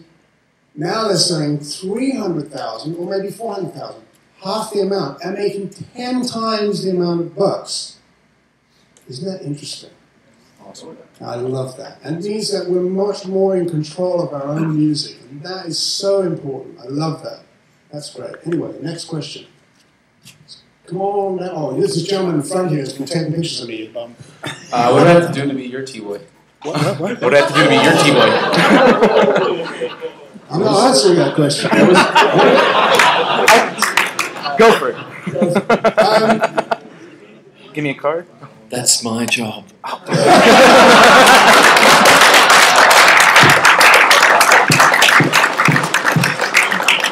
It's a comedy team. Oh, thank you, sweetie. All right. There's got to be some more questions. What about from a lady, please? Are there any ladies who want to ask questions? Yes, ma'am. How many takes did it actually take to complete the Voodoo Child? Voodoo Child? Oh, you are right on the money. Thank you for asking that question. That's a great, great question. Can you repeat it just in case anybody didn't get the question? The question was, how many takes was it for Jimi Hendrix to record Voodoo Child? Anybody know that song? Oh, yeah. Oh, yeah. I wish I had the pictures to show you, but anyway, you can go online, you can see them. But essentially, Jimi Hendrix prepared everything that he did. He thought about everything. When he was in the studio, his concentration was laser-like.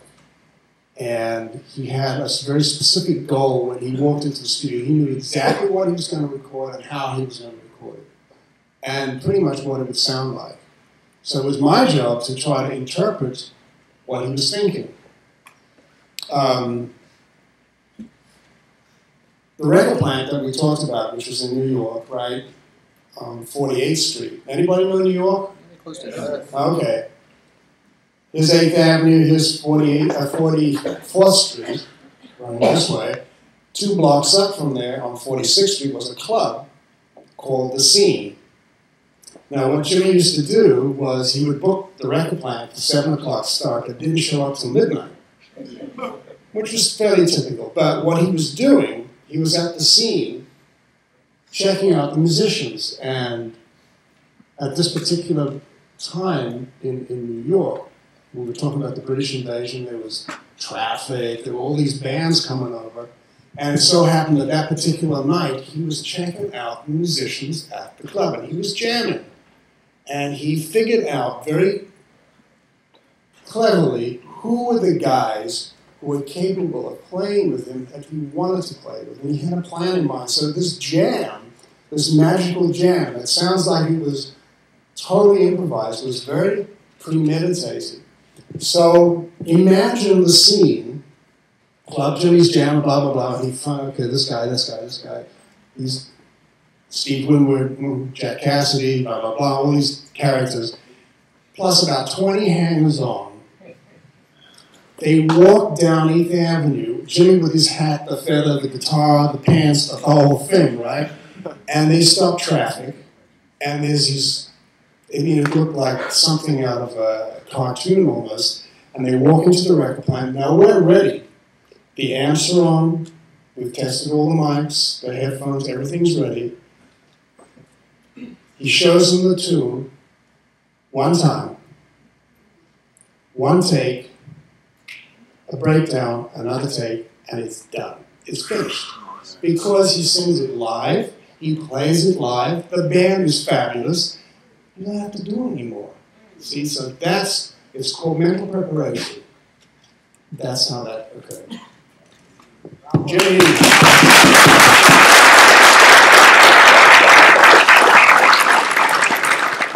Yes, sir. Eddie Springer. What do you feel that, I'm not used to this, what do you feel was the most successful album in your opinion that made you feel the most satisfied when you got done with it? What was the hardest thing about making a certain album that made it stand out the most? Boy, the hardest thing. Well, I think there's several. What? You don't want to go. Several things come to mind. I can't say a specific album. I can think of specific events that were really tricky, like the Beatles coming into Olympic. Only time in my life I was actually shit scared. And because, you know, Beatles, royalty, we're not worthy. You know, I mean, I've recorded Hendrix and the Stones and Zeppelin, all those guys. But the Beatles, that was a whole different ballgame, you know. So I figured I'm not going to bring my camera out because if I do, I'll be dead. And that'll be the end of the session, right? They'll kill me. So that was exciting because imagine, you know, the Beatles coming in the studio. John Lennon sits next to you and says, "Come on, lad, we got to do the song for the, you know, for the TV." And you start singing "All You Need Is Love," and you go, "Yeah, all right." And you fix up a microphone for him so he can sing to the band in the studio. So that stands out in my mind as being very hard to do because you're thinking, I can't screw this up. You know, I think therein lies the problem. I mean, how are you going to make the samples sound like real drums? I mean, if they're Probably. I mean, what kind of music are you doing? Anything from rock or hip hop. Okay. Well, I'm going to say Michael because the sampling stuff, I try not to do that. I don't think it makes a difference because I mean, when you're recording anything like that, think of it as a stage. You have a stage, you've got actors on it. If you're watching a theatre production and all your actors are all in a line at the front of the stage and everybody is behind everybody else, the only person you're going to see or hear is the guy in front. So when you're mixing, regardless of what you're mixing, especially when it comes to equalizing, you need to place all of your different instruments and actors in your audio stage in the relevant places at the back, side, etc., etc. Two reasons. Number one, so that the instruments or the vocals have a place to breathe, but secondly, so that you have a chance to actually equalize them all, whether you're using the Q10, the Renaissance bundle, Musicians bundle, or whatever else, so that everything has its own place. I had to get that in. So, 149th Street Price Musicians bundle. But effectively, so that you can actually let all the instruments breathe and they have their own area in the frequency spectrum. So, because, I mean, if you've got a whole bunch of instruments, A, that are all panned left and right, and B, haven't really been given their own spot on the stage, you're going to find that everything sounds like a mess, regardless of what you do with the levels. Everything has to have its own place. And I want to add to that. There's another thing that you could do. Mentally, think of a triangle like this, okay? Think to yourself, in this song, what is the primary driving force of the song? Is it the bass pattern? Is it the foot pattern? Is it the vocal? What is it? And I usually focus that in the front part of the mix. Maybe sometimes I want to suck back the vocal into the track because it's the rhythm that's driving the track and not so much the vocal. You know, this is a mental game that you have to play before you even get to that stage. Okay, well, where am I going to put stuff? I like to look at a mix, like a triangle. Where's the foot sit? Where does the bass fit with the bass drum or the kick or the foot, whatever you want to call it? How does that all work together? That's what you have to get first. Then you add the layer of guitar. Where do you put the guitar? Is it to the left? Is it to the right? How does it sit in the track? Is it going to be compressed? Is it not going to be compressed? Is it going to have a little reverb and a little delay on it or not? And then where does the vocal sit? I mean, all these things have to be planned out in your head. So I hope I gave you something. And I hope Just to add to that, just quickly, everything sounds good loud. Yeah, forget the loud. Okay? But if you are listening to your mix at the lowest volume that you can find, that is the only time you will find that every single frequency comes out and hits you in the face or gets lost in the mix. You will not hear that at a loud volume, because everything sounds good loud. By all means, when everybody comes in after you've mixed it, get everybody in there and listen to it loud. But when you're mixing, kick everybody else out, listen to the low volume, and you'll find whether the vocals are being overpowered by the snare, which happens a lot, or you'll find that the bass guitar isn't there at all, or like I did last week, just forget to put the damn thing in. So you've got to listen to the low level, and that is the only time when you're really going to be able to tweak all of your EQs and tweak your compression so everything works properly. So, yes. Have you ever recorded on an MRO? MRO? No. That I have not done. I know that you all do it. Do you do it? Oh, okay. Then why do you want me to do it? No. Like I said, I mean, tape for me is the primary thing that I record on, and then, like I said, then I transfer into Pro Tools. But MRL, I don't think so. Too expensive. What? Too expensive. Come on down. And the gentleman in the back, come on. Cue up. How y'all doing? I'm 28. I've been trapped in the studio since I was about 15. So I've been used to the 2-inch you're pretty good. I'm 28. For being trapped in the studio for all those years. Yeah. I had two questions. First question is, I have a couple slangers that do some of the alternative rock, but they got a lot of the drum machines now. And I will listen to your old school techniques. I've been collecting records. The records to the Zeppelin. So I study the elders, the older engineers, and I actually put headphones on and I listened to the old Beatles, how they took the drums and just painted hard left, and everything is right. Yes. You know what I'm saying? So another thing for the new engineers too, if you don't study the old, you'll never know where the new technology comes from. And that's cool. So all we try to do is do what they made up, which is cool. From rocking reel to reels, coming up with flanges, everything that's plug-in, we got that from them. So anytime any DJ, y'all got old records as engineers, you need to study that and listen to a variety of music. But my question to you is, how can I take the stuff y'all did and apply it now. You know what I'm saying? Like he asked the question, I was outside, and like somebody else asked the question with the samples. Everything in drum machine. When I was young, it was a handful of engineers. Now everybody has a Mac, everybody in here has a studio. It's not good for engineers, no one's coming to your studio. But my question is, how can I get that sound?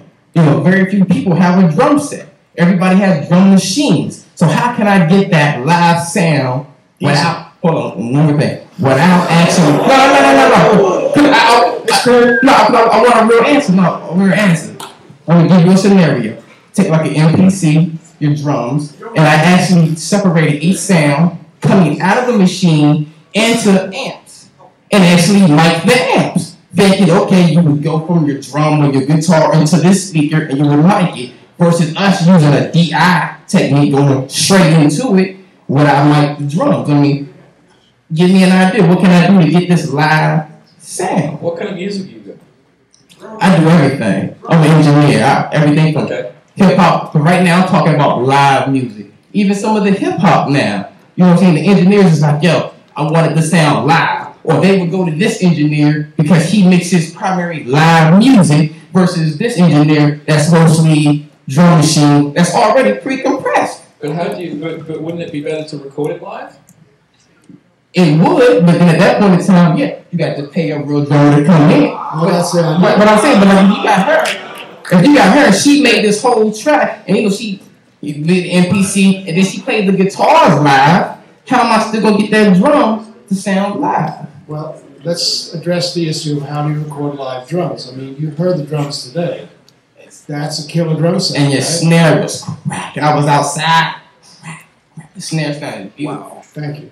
But what do you got to do? You got to find a good drummer. You got to find a great room, and you got with a nice console with great mics and great mic pre's, and have at it. So without the budget, you can't do it. Is what you're saying?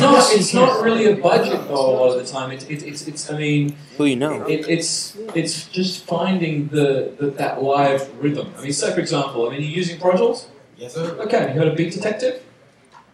Okay, Beat Detective is a part of Pro Tools, so that you can actually make your samples follow the rhythm of a real drum track that you've tracked through in Beat Detective. Right. So, say for example, I did a track a month ago where I didn't like the snare, I didn't like the kick, but I liked the rhythm of the drums. I put it through Beat Detective. I then had the samples running in exactly the same rhythm as the actual drummer did, and it sounded like he was actually drumming. Yeah. That's actually take the drum, Beat Detective, and then replace them drum sounds with does it for you, dude. Wow. Come talk to us after. We'll tell you that. All right, and this is real quick. When you was engineering, like I said, they won't but a handful of engineers. What as us new engineers can do to separate from the rest of the million people in this room? Because everybody and their mom got a studio and everybody's trying to mix. Be original. What? Be original. Do what you do. I mean, this is something you have to work at, because trying to come up with an original sound. I like your idea, by the way, of utilizing amplifiers to put the drums through. Now, it would be very cool if you were able to record live drums. And then what I've often done is, in order to get a very cool sound, I put the drums in a stereo mix out through two huge speakers in the studio and re-record them. And so that is a very cool way of doing things. There's a lot of ways. Plus, what Michael said about the Beat Detective thing and having a drum track follow what you've originally recorded live. So there's a lot of ways to go. Sir? My question is, we have a really great program here for business. And I know that you started off going through learning also how to work everything. You also had to learn a little bit more of the business side, or you wouldn't be where you were financially wise. I can say that. So what business savvy should we look for? Like contracts and you know what I'm saying? Great. That's a great question. One thing I tell bands that I start to work with, young bands particularly, number one, form your own publishing company. Why? Because if those songs are good, there's a very good chance that you could then trade, i.e. go to a major publishing company house like Chappell, Warner, whoever, and get an advance against the future sales. And they might be able to give you 30 or 40,000, which will allow you to finish your record, give you money for the road, etc., etc. A lot of publishing houses today are taking the place of what record companies used to do. So that's number one, form your own publishing company. Also form a production company so that you're in control of your music. That's number one. Would you agree with that, Michael? Absolutely. Yeah, good. Thank you. All right. He's asking me. Well, yeah, now you, sir. Yes. I have two questions. First, I just want to know, what is the most common mistake you see beginners making, like beginning engineers? Sitting right there. Just had to get that one. Sorry, no. I'm the guy today. Common mistakes. The things we just talked about. Not taking care of business. He was making the comment about business. You've got to be business savvy. This is something, we learn over the years.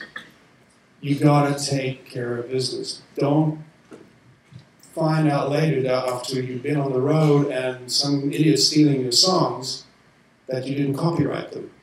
That's another step. The publishing company, the production company, so that when you go to make the record, you have something in your back pocket and say, hey, well, check it out, dude. I've got my own company. You want to make a deal? Let's talk. Okay. That's business stuff is so critical because it is a business, unfortunately, today. It's no longer that freewheeling, hey man, let's go make a record, dude. It's not one of those things. Can I ask one more? It's along the same line. What? Along the same lines? All right, go on. Just out of curiosity, with the way that the music's going right now, do you think more people should start off trying to start their own labels, or should we just try to stay the publishing and do what we do best and try to lead up the pros? Well, starting your own label, I mean, that takes a lot of business acumen and experience and a lot of capital. I mean, I don't know if you can start a label without capital. I mean, you could, but... I mean, there's a lot of indie labels out right now, and it seems to be a trend that's ever growing. Well, I think this is definitely the time of the indies. Independent publishing company, independent record labels. They're the labels I want to go to. I don't want to go to the major labels. I don't want to take it back to a major anymore. Because I don't think they do an effective job. Am I right?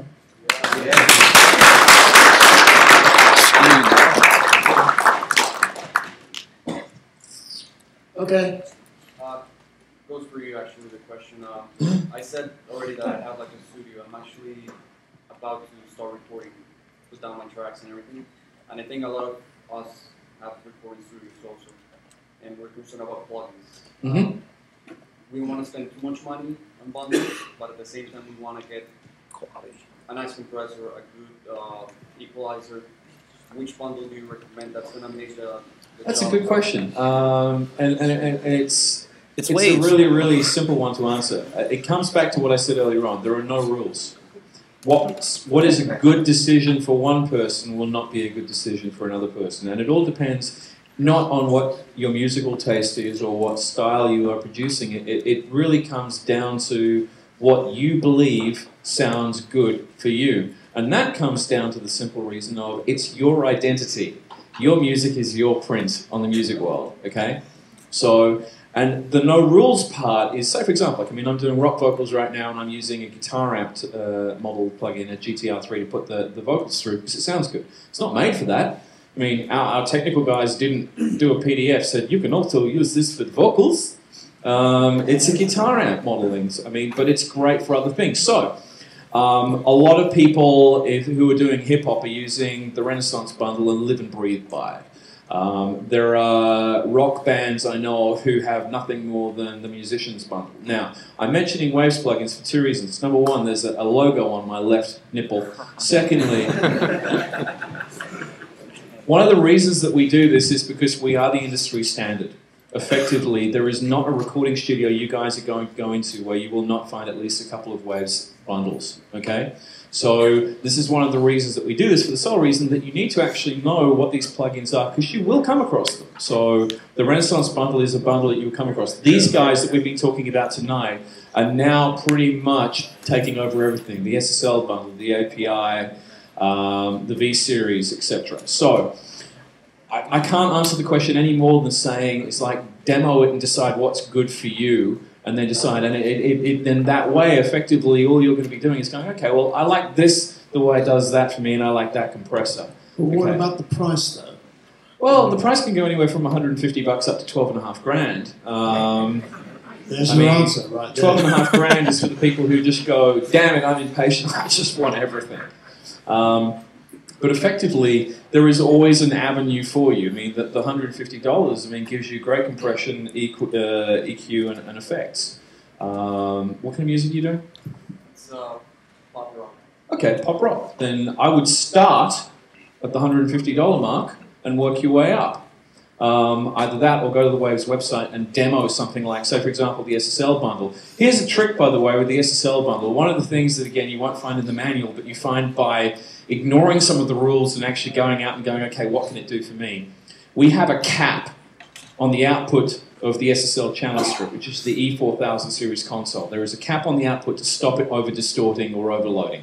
So, effectively, and this is something we worked out at a recording studio in Miami called Circle House on the Janet Jackson track, if you put an SSL channel strip on a track and you tweak all your EQ, your gate, your compression, etc. until you get it right, and then you take the output gain and you crank it up to 11. 11. It goes to 11. Then, depending on which DAW you are using, you put a trim or a gain in underneath it and you knock it down to -9 or -10, giving yourself extra headroom. Your track in the mix is going to say, hey, my levels are fine. Therefore, your DAW is going to say, hey, there's no distortion needed here. But your plugin is going to say, my God, you're overloading. I'm going to have to give you a lot more saturation. So suddenly, everything is warmed up on whatever you've got it on. I use it a lot on vocals. I'll put it on an auxiliary track. I'll put all my vocal harmonies through it. I'll overload it. I'll put a trim in underneath it, knock it down to about -10, and suddenly all of my vocals just spread out with a whole bunch more analog saturation. Again, it's one of those things. Don't always follow the rules. Find out what it's going to do for you. I have to tell you, following on that, Chaz Chandler, who was Jimi Hendrix's producer, he used to be the bass player in the Animals, and he said, the rules are, there are the rules. And he was so right, and he was from the north of England, so he could say it like that. But seriously, he's exactly right. Just use your imagination, because, and for $150, it's not a bad deal. Right? Right. Right. Right. I mean, think about it again. Like, if we go back to the SSL bundle, the API, or the V series, effectively what that gives you is a console. Now, if you had the real console, you'd need your mother's bedroom as well as yours to get the mixing desk and the power supply in. Whereas now, I believe all you guys have laptops, right? Effectively, on a new Mac laptop or a new PC laptop, you can get 30 or 40 SSL tracks in a mixing session without any problem or your CPU going hiccups on you. That's pretty cool. Yeah, cool. Damn cool. Eddie Kramer, hit me with something. Go on, there's going to be more. Right, one more. What? Oh, this gentleman here, right. Let me get to you. You're often labeled as one of those engineers that leave a trademark sound on anything you mix or produce. I wanted to know if you agree with that, and if you do, what would you say your sound is? Yeah, good question. Nice question. Can I leave now? He just left the building. You know, actually, I consciously try not to make my own sound because I feel it's the sound of the band that I'm trying to get as opposed to my sound. But inevitably, there's some things that I do. Maybe it's the drums or whatever. Maybe it's the way I EQ things or just my whole mental concept. I really actually try not to do that. But unfortunately, it comes out that way. But seriously, I mean, you all should think about not trying to impart your ego into the thing, whatever it is, you know. Do it. Help the artists develop their sound. I mean, that's what he did with Jimmy and the Stones and all those guys. I mean, you try to. Let me give you an example. There's a guy who I started working with who, to this day, I try to emulate. His name is Jimmy Miller. He produced Traffic and then the Rolling Stones. He did a great album with the Stones called Beggars Banquet.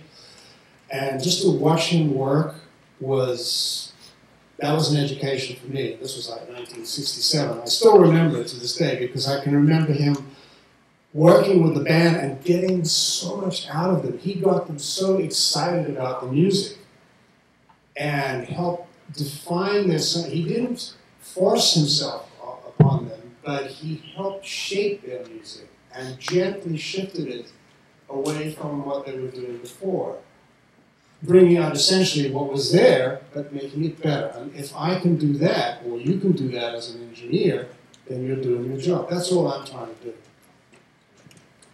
This gentleman over here. Come on down! Jake. Like, you know, this is a new generation, right, as far as fan base is concerned. So, like, you got gangster rappers and rock stars and country artists all sharing the same fan base. So do you ever see yourself working with, like, a gangster rapper in the studio? The reason I say no is only because I feel that the gangster rap stuff, it's not for me because I like melody, serious melody. I'm a melody hound. I love stuff that has a great structure to it. And it's just never been something I've really been interested in. Now, people have asked me, had Jimi Hendrix lived, what would he be doing today? Well, I think he would have probably taken all of the elements that we see in here, in R&B and rap and hip hop. I'm not sure he would have done the gangster rap thing because I think he was essentially a very gentle guy. And he was very much anti-war and anti-violence. That was his thing. So, having said that, that's my take on it as well. I like music because of its complexities and what it can really do for my inner soul. And I love blues, I love rock, I love R&B, I like jazz. I like stuff that has complexity to it. And that's not to say that the gangster rap doesn't have complexity, but it's on a very primitive level, and quite often it promotes violence, and I'm not very much into that. That's my personal take on it. Ladies and gentlemen, Eddie Kramer.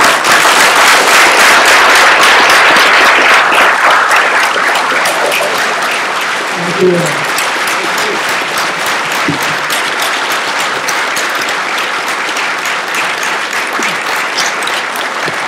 Anyone wants autographs, etc.? Table's going to be coming out right now, and I'll drag a chair over. Oh, cheers, mate. Yeah, it is now.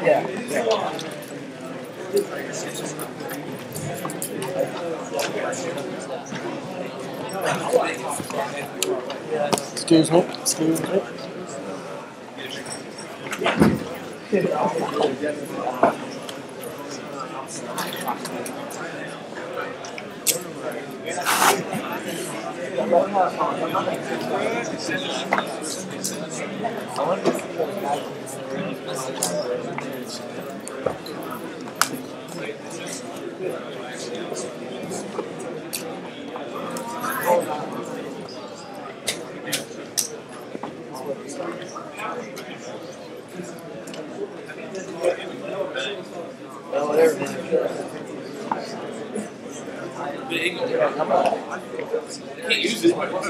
Is that? Yeah, I'll take you a picture. Turn it on auto.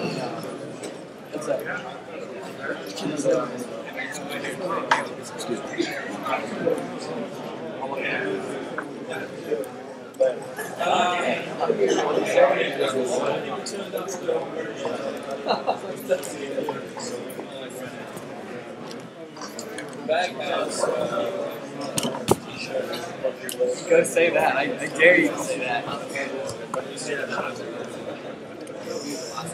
That's what I'm telling you.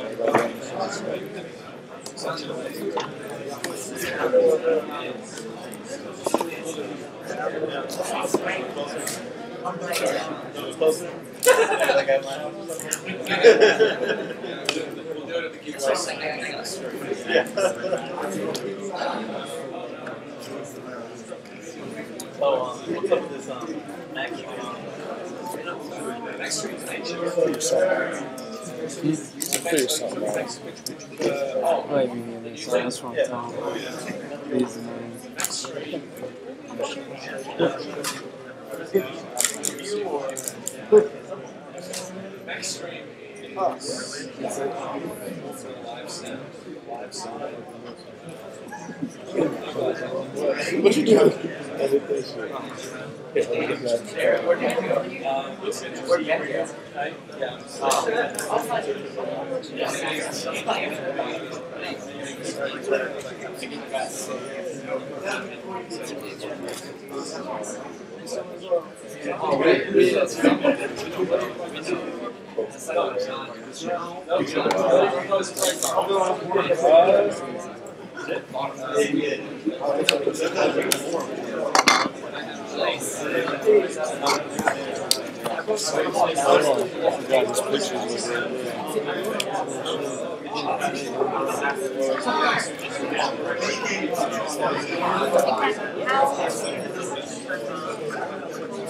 Oh, man, that is so.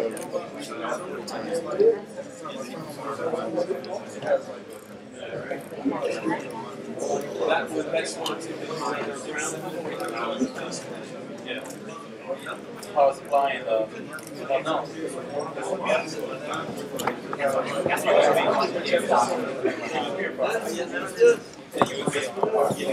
Nice. It's just a connection.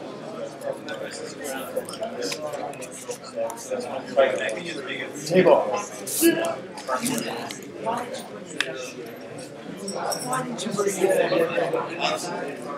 Oh yeah, right from the side. Yeah. Tip it out. There it is. Kramer. I'm starting to get questions on that low. No, I'm serious. Like, No, I don't. That's why it's on my shirt. I'm already late for class. Is this your shit already? Class started at 9. Oh yeah, dude. I'm already late for class. I'm just class and for this shit.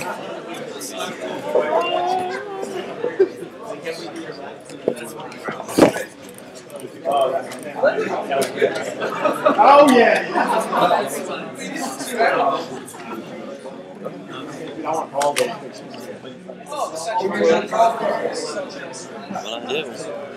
Put a hat on. He looks cool. He looks cool with the hat. Thank you, Kramer.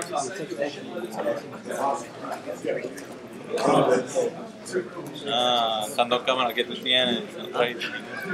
JB. Are you going to class?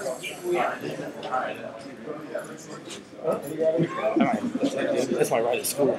I got you. For real? It's cold as hell.